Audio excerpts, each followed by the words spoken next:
Boa tarde. Evangelho segundo o Espiritismo, capítulo 18. Muitos os chamados e poucos os escolhidos. O pessoal que quer acompanhar os evangelhos pelo YouTube é só colocar Transmutação Renata, aí tem lá o canal e tem os evangelhos, eu acho que dos últimos 3 anos. E hoje começa com a parábola do festim de núpcias. E a gente começa a ler no capítulo em que ele fala exatamente dos chamados e dos escolhidos, né? Muitos os chamados e poucos escolhidos. Traz uma parábola de Mateus, depois vem o comentário dos Espíritos.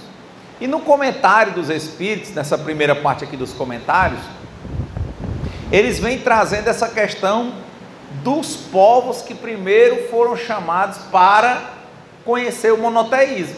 Porque eles estão dizendo que os primeiros eram politeístas, quer dizer, tem vários, né, politeístas, vários deuses. E eles queriam mostrar que acima dessas compreensões havia um Iá, né, um Deus único. Mas esses povos rejeitaram. Então, ele começa a dizer que a pessoa, como o povo, só acredita no que quer. Como o mais imediato para nós é a matéria, então a pessoa pensa que quando diz que esse povo vai dominar o mundo, ele pensa que é dominar materialmente, é escravizar os outros, se impor sobre os outros, tomar a terra dos outros. E aí vem a dificuldade que nós temos de ter equilíbrio, de trabalhar, por exemplo, a cada dia, a cada escolha, a questão, no mínimo aí, do metade material e metade espiritual, em todas as atividades, né? Ter equilíbrio. Mas aos olhos nossos, os olhos materiais, sempre se destaca o material puro, a dominação, o poder pelo dinheiro. A gente já falou até em outros evangelhos, né? O poder material, os cargos públicos. E ele não vai dizer que isso é errado, mas o apego é que vai gerar distorção. O apego à matéria é que gera distorção. O apego ao lugar é que gera distorção. E aqui eu gosto de trazer com vocês, né, como alguém que é tão imperfeito quanto os outros espíritos que estão nesse planeta, né, porque diz o livro dos Espíritos, que tem basicamente, para a gente entender, né, no mínimo aí 3 levas de espíritos, né? Diz que tem os bons espíritos, os espíritos puros, e abaixo de todos aí está os espíritos imperfeitos, que são aqueles que recebem todas as orientações para o que é bom, mas se confundem e acabam perdurando no erro, ficam com o pezinho na lama e às vezes gostam e se lameiam todos, né? Então, como um espírito imperfeito, é importante que a gente faça esse comentário do Evangelho, trocando as nossas visões, no sentido de compartilhar. Eles chamam de fazer uma espécie de mastermind, né? Uma mente que engloba a mente de todo mundo, e a gente precisa ir dentro dos nossos limites, com acertos e erros, partilhando as nossas visões, para a gente enxergar, né? Então, outro dia eu tive a oportunidade, convidado pelo grupo Dança Solidária, que está aí na coordenação com a Diana, de ir falar para uma comunidade lá em Pindoretama. E quando eu cheguei lá em Pindoretama, eu sentei perto das pessoas e comecei a perguntar, né, quem era, o que era, qual era o tom, para a gente ver o que ia falar, sabe? E eu vi que perguntei sobre leitura, porque elas estavam numa mesa onde tinha os livros que eles levam para doar, e umas falavam, essa lei, aí eu perguntei, vocês leem o quê? Aí elas centralizaram que leem a Bíblia. Aí vocês estão lendo a Bíblia? Estamos e tal. Aí eu lembrei de uma história, que quando acontecia qualquer coisa, tinha um rapaz que dizia assim, está na Bíblia. Ele diz, meu filho, a Bíblia tem tudo, tem morte, estupro, tudo. Tem o que é bom. Ele dizia, e o que não presta? E dizer isso já era uma heresia, né? Dizer que dentro da Bíblia tem uma coisa que não presta. Então, quando você fala um negócio desse, a mulher já abriu os olhos daquele tamanho, olhou assim para mim, como é? Aí eu disse, a senhora lê a Bíblia mesmo? Leio. O que a senhora acha? Aí desse caso, por exemplo, aqui na atualidade, da guerra da Ucrânia. Como é? Ah, porque o russo foi lá e invadiu o território ucraniano e tal. Vocês, por quê? Não, é porque ele tem uma organização militar que era para ter acabado no fim da Guerra Fria e não acabou, e aí acabou a Guerra Fria e os caras continuam se juntando junto a essa organização militar, e o outro se sentiu acuado e disse que se o porteiro dele, né, que é o muro, fosse aderir, ele ia ficar muito frágil e não aceitava. Como o outro disse que ia fazer, ele disse que invadiu. E agora? É, porque é muito errado invadir. Você acha que presta para a pessoa invadir e matar e destruir, não respeitar a vontade do outro? Isso é mesmo? É. Mas a senhora não disse que na Bíblia a senhora, todas as histórias eram interessantes, assim, no sentido de trazer só bons valores? Aí eu disse, é. Eu disse, a senhora viu o que aconteceu quando o povo saiu do Egito? Aí ela ficou assim. Ela disse, não, só está falando a Bíblia como um todo. Tem o Evangelho, né, e tem o Antigo Testamento. Você já viu? O que você acha? Eu lancei a mesma pergunta. Porque eles saíam, olha aí o que diz o Evangelho. Deus disse que o povo hebreu ia dominar o mundo, não é isso? Só que era um domínio espiritual. Mas o que eles entenderam? Material. Meu amigo, valer. Vai lá, parta de Êxodo para frente. Do Gênesis, Êxodo, Levítico, Número, Deuteronômio, Juízo, aí você vê. O que é que fazia? O que é que fazia? Vinha aquela multidão. Vocês já viram assim, por exemplo, quando um cupim dá na madeira, valendo mesmo, fica nada. Onde eles foram, eles invadiram, destruíram. E lembro de muitas passagens que eu deixei marcadas no texto, que eles voltavam e diziam assim, pronto, mestre, isso falando com Moisés. Quem já leu essa parte da Bíblia? Não?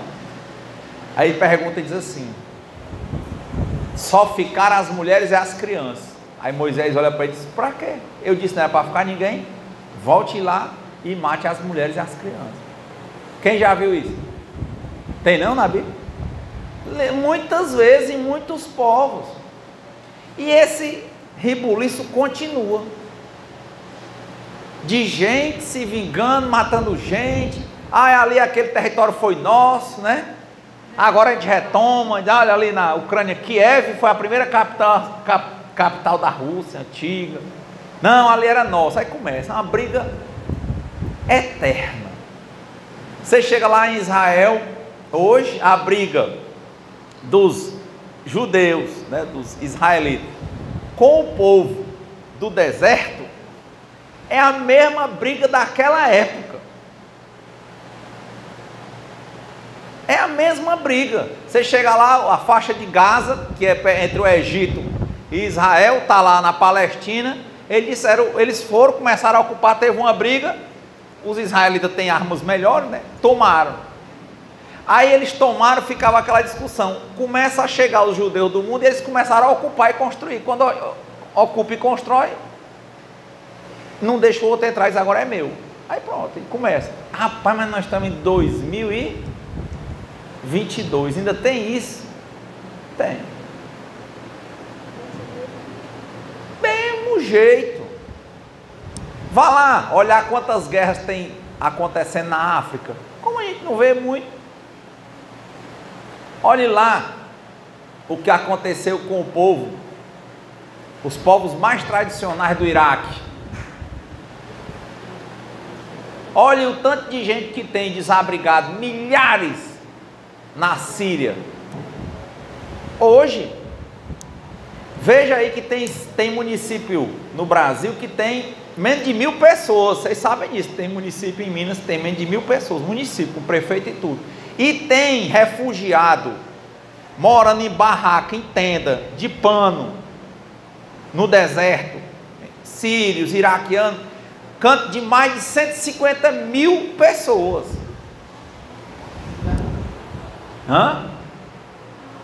Você imaginar, meninas, uma época dessa, menores, que já casaram 3, 4 vezes, porque muitos dizem que os sauditas, eles têm muito dinheiro e não aceitam, por exemplo, prostituição. O que é que ele faz? Ele vai lá, paga um dote à família que está morrendo de fome para casar com a menina, leva a menina, passa uma semana e devolve, separada. Então essas experiências de domínio, elas continuam. Vários casos. Mas a noção é de domínio material. Arranjar uma saída para justificar o apego. O apego ao poder, à bandeira, à posição. E aí é um problema. Porque ou nós nos encaramos como irmãos e iguais, no sentido de que, por exemplo, somos espíritos imperfeitos, que temos dificuldades, que recebemos as orientações para o que é bom, mas tendemos a seguir no erro. Nos comprazemos com nossos defeitos de caráter. Quantas coisas que a gente sabe que é defeito de caráter que a gente continua fazendo. Continua tendo raiva, continua sendo descontrolado emocionalmente, tendo apego, manipulando nos relacionamentos, tudo domínio material. Não pensamos muitas vezes nessas horas que nós somos passageiros, mas queremos ser eternos, mas nada fica. Nada fica. Tudo passa. Tem uma meditação do vietnamita Thich Nhat Hanh, que ele fala isso, né? Inspirando, eu vejo o meu desejo de permanência. Expirando, eu compreendo a natureza impermanente das coisas no mundo. Ou seja, no mundo tudo passa. Como é que eu quero não passar? Eu tenho que ter equilíbrio. Eu tenho que saber usufruir da melhor maneira possível do que Deus me concede, sabendo que nada me pertence, para que na hora que Deus, o Senhor de todas as coisas, me pedir qualquer coisa, eu entregue, porque não é minha. Como diz a música, que eu possa dizer tudo é do Pai. Se eu consigo pensar assim, que é o reto pensar, eu vou tender a agir conforme eu penso. Não, Renato, às vezes a pessoa age do modo diferente do que fala. Não, peraí, provavelmente ela não pensa, ela diz uma mentira. Se ela pensar direitinho o que é para ela fazer o certo, ela pode errar muitas vezes, mas toda vez ela não se sente bem errando. Fica sempre algo clamando dentro dela para ela fazer o certo. Se ela pensa certo, ela age certo. Mas dia menos dia, ela vai agir certo. Porque hoje, se ela errar, ela não gosta. Se ela entender, se ela errar, ela não gosta. E fica aquilo dentro dela, pedindo que ela conserte. Então, a partir do momento que a gente encontra muitos os chamados e poucos os escolhidos, encontra um texto falando que muitos povos foram chamados para compreenderem a existência de Deus, um poder superior a nós mesmos. Pessoas que foram chamadas para entender que a nossa lógica muitas vezes nos deixa sem saída. Ela é importante, mas ela não é tudo, como dizem os antigos. Se diante de mim não se abrir o mar, Deus vai me fazer andar por sobre as águas. E imagina quanto tempo que o pessoal questiona essa situação de andar por sobre as águas. Já pensou se dissesse para esse povo que aqueles homens iam era voar? Vocês já viram um traje que é até um esporte que a pessoa é tipo um morcego? Ela veste uma roupa assim, ela abre os braços e as pernas e voa. Já viram? Ela sai, anda quilômetros. Já pensou aparecer esse homem naquele tempo? Disso aí. Iam dizer que era impossível. Aquele Concórdia, que era um supersônico. Olha, a gente pensa que está avançado, viu, Rogério? Esses aviões aí, normalmente eles andam uma velocidade de 700 quilômetros de avião, se a jato. O Concórdia andava em torno de 2.100 quilômetros e era um avião de passageiros. Funcionou por 30 anos e já tem bem uns 30 que a gente não sabe o que é andar de passageiro no supersônico. Aqui provavelmente nunca ninguém andou no supersônico. E ele andou normal por 30 anos. A diferença é tão forte que fizeram uma vez, botaram para sair de um continente ao outro. Saiu um avião normal, um Boeing desse, e o Concórdia. Como fosse assim, Nova York e Londres, Nova York. O Concórdia chegou lá e voltou e encontrou o primeiro na metade do caminho. A velocidade, quer dizer, sabe quando é que ele começou a funcionar? Os anos de 69. Em 69, e nós, está aqui, esse rapaz mais novo do que eu, com certeza nunca andou num supersônico. E os andava com passageiro. Ou seja, para Deus, Ele dá ao homem, a lógica só leva a gente do ponto A até o ponto B. Mas Deus enxerga onde nós não enxergamos. Ele faz a gente olhar para o momento quando falta caminho e diz assim, quando não tem estrada a gente voa. Está aí o exemplo. E voa com o corpo, e voa com um avião a hélice, numa velocidade de uns 300 e poucos quilômetros, num avião a jato, uns 700, num avião supersônico a uns 2.000 quilômetros. Quer dizer, quando falta estrada, qual é a lógica que levava a gente a pensar nisso? Que a gente ia conseguir voar tão rápido? Não conseguia. Mas se a gente só usa a nossa lógica, ela só tende a levar para o material. Impressionante. A nossa lógica só faz a gente pensar no domínio material, faz a gente questionar a existência de Deus e faz a gente parar quando falta caminho, parar na estrada e ficar no prego, não tem o que fazer. E para Deus aparece sempre um jeito. Vou contar uma história que eu me impressiono demais. Eu até já falei aqui, eu assisti um documentário, acho que foi em 89, que ia um avião, acho que era para Marabá, e o avião, o cara errou as coordenadas, no meio da selva, teve esse caso?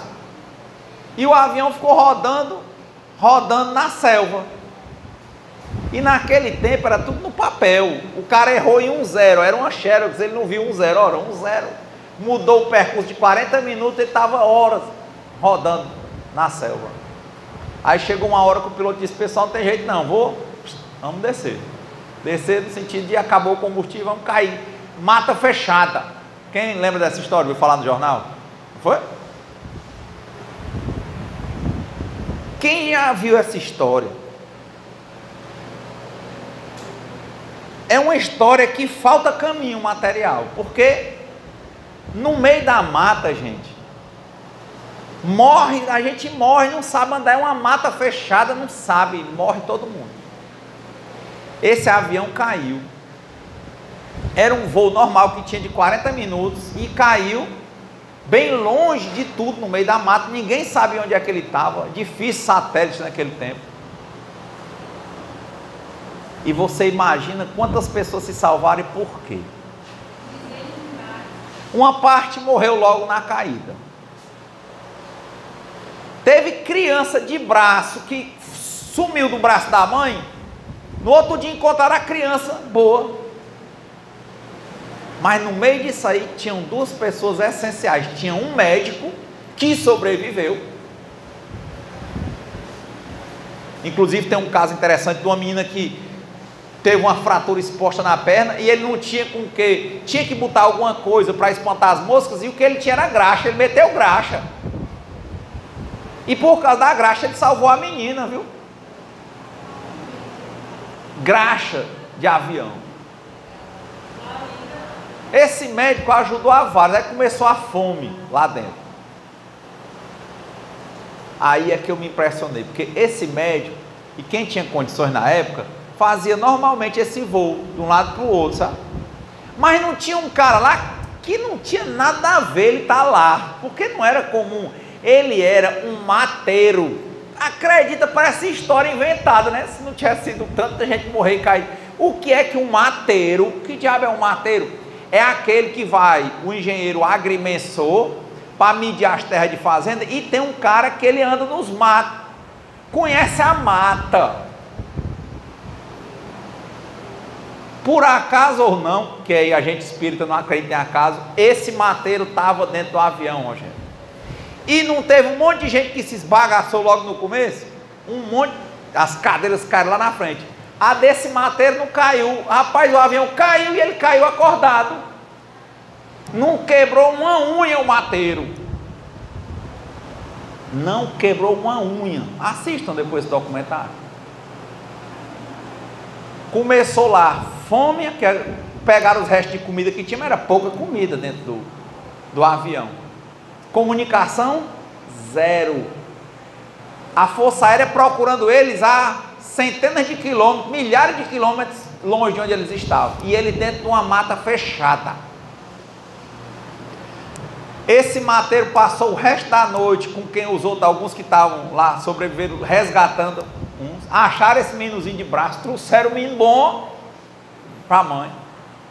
E a fome começou, a sede.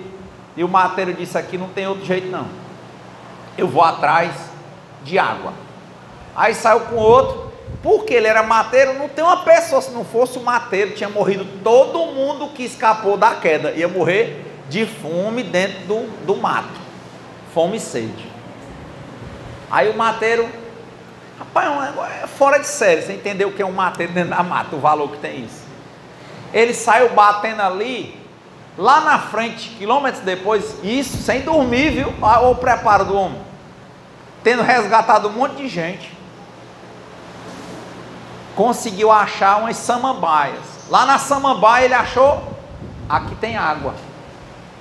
Pegou as latas, o cara que vinha com ele, o outro, ele leva, volte para lá com água, eu vou continuar. Ele saiu batendo até encontrar uma ponta de marcação de fazenda, a pé. Depois de ter ajudado a resgatar um monte de gente dos destroços, arrastado, ido com o outro buscar água, saiu catando a ponta, e aí ele identificou uma ponta de marcação de fazenda. Imagina, só para você ter uma noção, tem fazendas, vou dar um exemplo de uma fazenda de uma empresa grande, que tem é 60 quilômetros por 48. Tu imagina a marcação de uma fazenda que é 60 quilômetros, é como se fosse daqui a Cascavel e daqui o Eusébio, e daqui assim, é longe o tamanho para marcar uma fazenda dessa. Não é marcado na linha não, isso é uma estaca de tantos e tantos quilômetros. Esse cara achou a ponta da estaca sozinho, aí disse, vixe, aqui é o final. Ele disse, então agora está mais fácil, ó, mais fácil, só que ele já tinha caído do avião, resgatado pessoas, não tinha descansado. Ele disse, mas beleza, é só que é na ponta de lá, aqui é o final da fazenda. Eu voltando, eu acho, bússola, 0. E ele sozinho quebrou voltando. Agora eu já sei onde é a estaca. Saiu voltando e andando horas, sem comer, sem beber, não foi? Vale a pena assistir isso aí. Era tão difícil que o resgate vinha, o avião pegava 3 pessoas, né? Pegava 4, não tinha. Pode falar. Eu trabalhava na época da Vale. Olha aí como é legal. Voo 254. Voo 254, pode botar o documentário. Você não foi assim por causa do mateiro? Ele disse, ele olhou e não percebeu um 0, mudou, imagina, não sei quantos mil virar milhões a distância. Mas você viu essa história? O mateiro, onde é, meu amigo? O médico não ia salvar, o engenheiro não ia salvar, mas o médico ajudou a salvar quem estava lá. Só tinha um médico, ele não podia ter morrido, não podia? Não morreu um monte de gente, mas ele não morreu. E ia morrer o médico também, se não fosse o mateiro. Aí o mateiro saiu, ó, ele também podia muito bem ter, né? Mas não. Caiu do jeito que caiu, ele já se levantou, bora, ajuda um, ajuda outro, agora vamos atrás disso, atrás daquilo. Um homem sem estudo. E o piloto informando para o comandante que estava fora de rota, porque tinha diminuído 1/10 numérico. É que era um número, era. E a Varig esqueceu da época de passar isso no manual de voo. Aí, como é o nome do voo? Voo 254. Voo 254 da Varig, pesquise. Esse mateiro saiu batendo, achou a ponta da fazenda, ou seja, o final. Imagina uma fazenda desse tipo aí. E a tripulação é viva até hoje. É, eu vi. Aí ele saiu voltando no caminho contrário. Lá na ponta que ele imaginou, na fazenda tem um rádio. Aquele tempo tinha aquelas antenas grandes, um rádio PX. Era uma sede. Né? Ele achou, quando ele viu lá na frente, viu um cabo andando de cavalo. Ele conseguiu chegar perto da sede. Aí o cara, ele gritou. E o cara, rapaz, eu quero usar o rádio. Aí ele avisou para a aeronáutica onde era o canto bem certinho. Até isso, porque se eu tivesse caído e chegasse na fazenda e me perguntasse, Renato, onde é que eles estão? Eu não sabia dizer, meu amigo. O mateiro, ele é igual um mapa ambulante dos matos.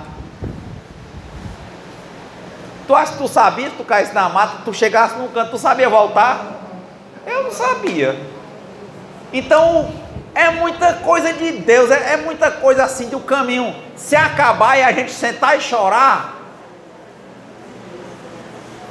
e Deus dizer assim, meu filho, se não tiver caminho para tu andar, se eu quiser que tu ande, tu vai voar. Interessante que o mateiro, a bordo, a 6 mil pés de altura, ele dizia que nunca passei. Esse horário era uma vez 16 horas, 17 horas, pessoa escurecer por aqui, não é? Nós estamos perdidos. Olha, ele está dizendo que o mateiro, ó, nós estamos tendo a sorte de ter uma pessoa, por isso que é bom uma pessoa, se a gente falar essa história mentindo, né? Tem uma pessoa que trabalhava na Varig na época, e ele contando que o mateiro estava do lado do doutor por ali, e ele falava que a rota estava errada. Ele olhando por cima da janela. Cara, imagina conhecer mato desse jeito. Não era qualquer mateiro. E o pessoal ignorou. Os formados, né, os pilotos ignoraram. Mas o mateiro estava lá. Ele não só disse durante o voo que estava errado o negócio, pelo tempo, pelo canto que eles estavam passando, E o outro, para acreditar, teve que acabar o combustível. Como resgatou quem pôde, ajudou quem pôde, foi atrás de arrumar água, terminou de arrumar água, foi arrumar o caminho, terminou de arrumar o caminho, foi arranjar um rádio, terminou de arranjar um rádio, ficou vivo, esperto para trazer a aeronáutica para levar onde era. Um homem, rapaz.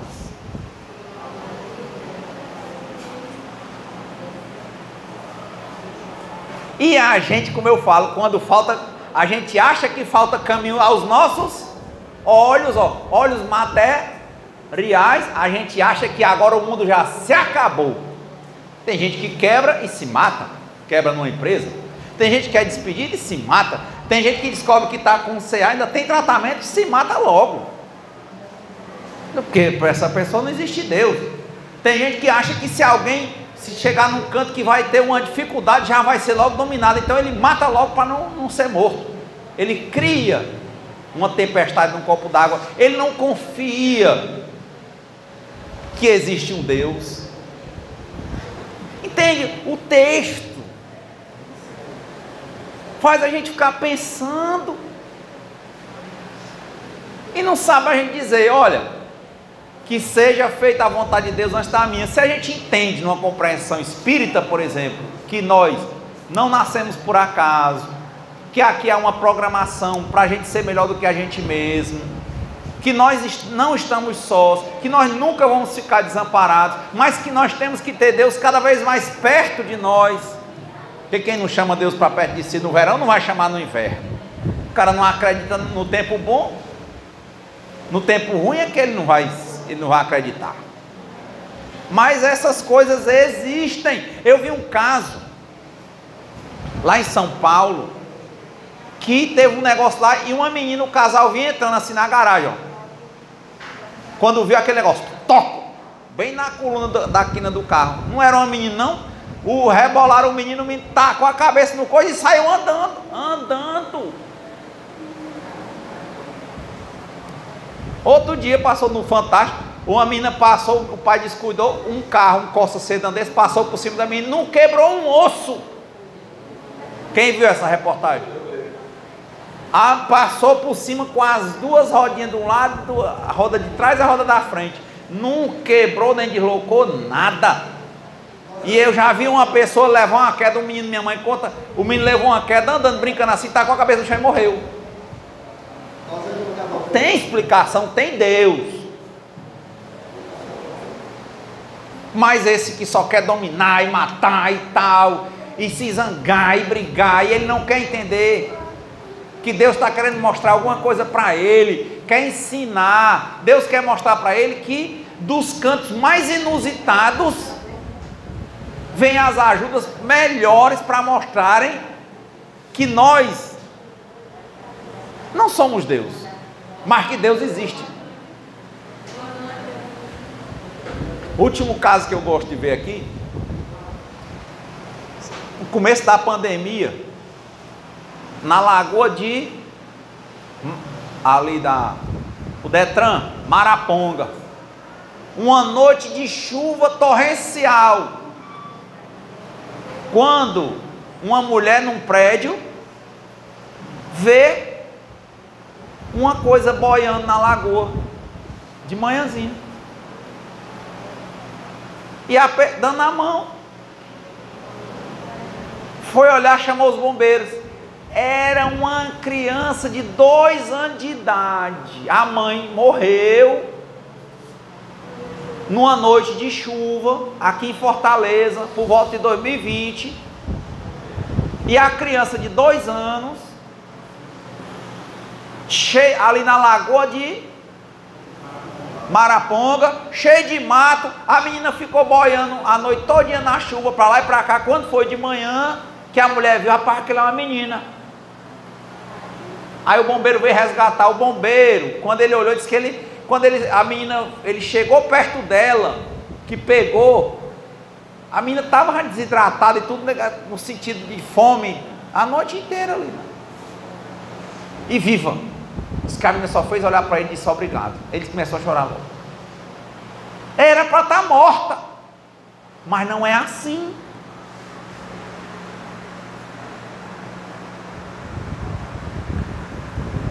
Não é. Meu irmão, quando ele tinha 27 anos, descobriu que já tinha um câncer há 10 anos. No pulmão aqui era um do tamanho de uma laranja e 2 do tamanho do limão. O pessoal ia visitar ele, todo mundo dizia assim: rapaz, jovem, o metabolismo é muito rápido, a metástase é muito grande, quando dá câncer em órgão, morre na hora, é ligeiro. É ligeiro. Ele não tinha plano de saúde, tinha nada, arranjou, no outro dia logo arranjou um leito lá no César Carlos, hospital público. Passou um mês lá internado para fazer os exames. Fez a cirurgia lá, tirou a parte de baixo do pulmão. Quanta gente eu vi indo visitar meu irmão e depois comentando, achava que ele olhava para ele como se ele já tivesse morto. E hoje, bem isso aí, 2007, nós estamos em 2022. Eu já vi muito mais do que os dedos da minha mão dos que foram visitar ele, que já morreram e ele está vivo. E bom.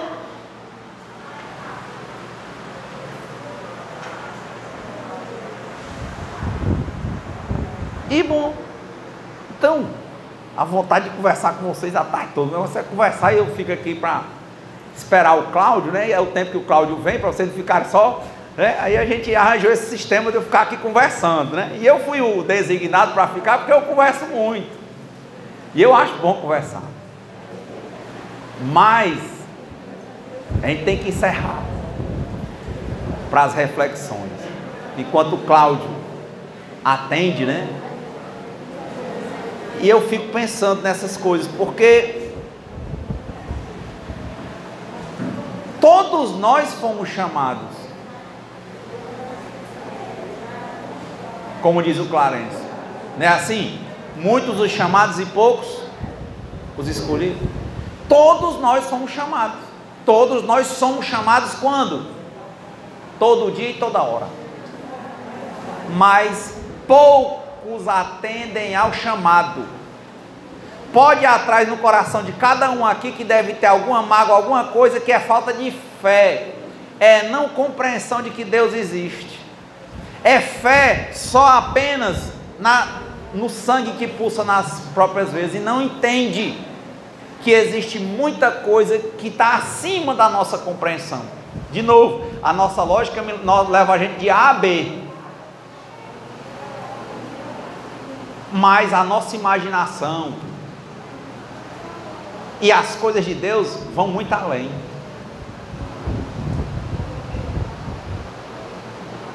Vão muito além. Ou seja, não existe acaso. Mas a gente tem que ter paciência, constância, perseverança, entrega, paciência.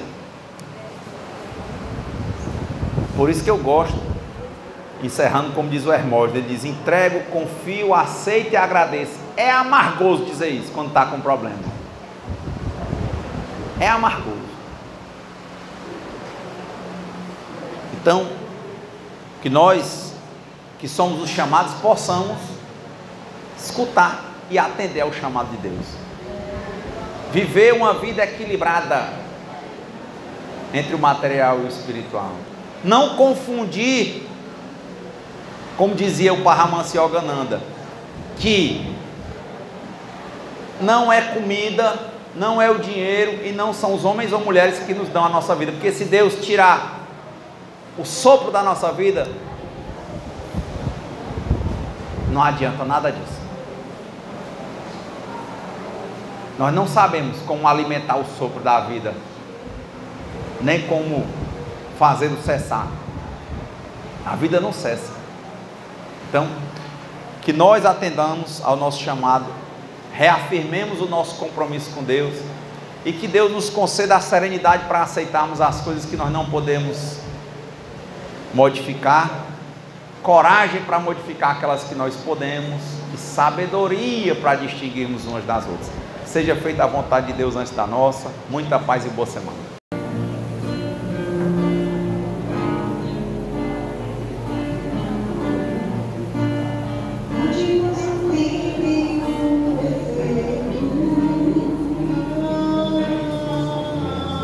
Onde nós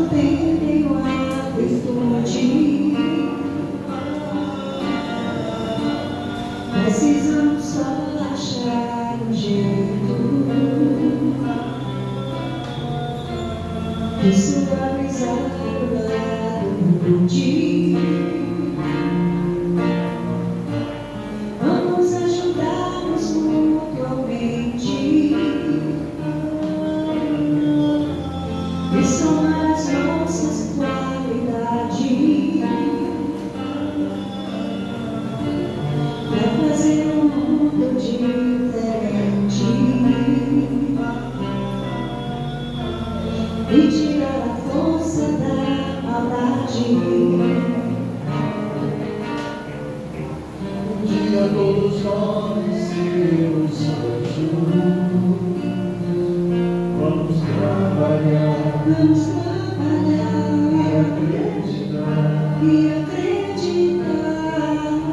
que no futuro nós seremos anjos. Um planeta onde o amor, unicamente o amor, há de reinar. Um dia todos nós seremos anjos. Vamos trabalhar e acreditar E que no futuro nós seremos anjos. um planeta onde o amor, unicamente o amor, há de reinar. E assim será. A felicidade só começa quando cessam as desigualdades, quando todos compartilham o sonho, não usa para a liberdade. O este valor, sede perfeito, e nos ensinou esta lição, que somente amor será eterno. Ele está a nossa salvação. Um dia todos nós seremos anjos. Vamos trabalhar e acreditar E que no futuro nós seremos anjos. no planeta onde o amor, unicamente o amor, há de reinar. Um dia todos nós seremos anjos. Vamos trabalhar Vamos trabalhar e acreditar e acreditar